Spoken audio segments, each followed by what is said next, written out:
Disputés sous une pluie battante et de violents orages, deux matchs hier à Saint-Étienne, entre Saint-Étienne et Bastia. Saint-Étienne est bien parti, mais les Bastiais, sur une contre-attaque, vont inscrire le premier but de la rencontre après 10 minutes de jeu. Centre de Brassard, déviation de Vergne, 1-0. Les Stéphanois, dès lors, vont prendre tous les risques pour égaliser, mais ils vont se heurter à une défense corse très vigilante et avec, de surcroît, un gardien Veller très inspiré hier soir.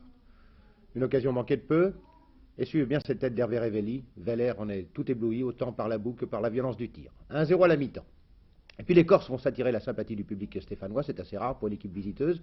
Suivez bien encore une déviation de Vergne, qui aurait pu s'avérer dangereuse, et de nouveau des exploits de Veller sur cette reprise de Jean-Michel Larquet.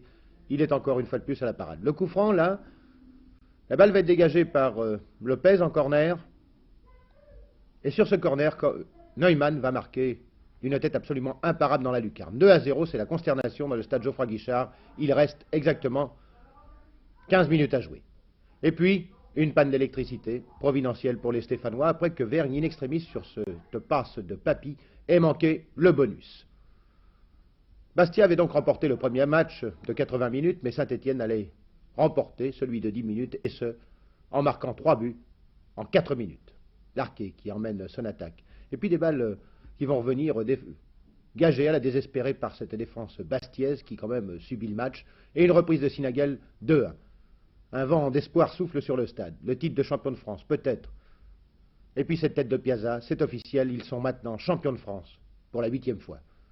Regardez la joie de Piazza, il vient d'égaliser. À ce moment-là, on sent que le suspense est maître, mais on ne pense pas que les Stéphanois vont pouvoir inscrire le 3e but.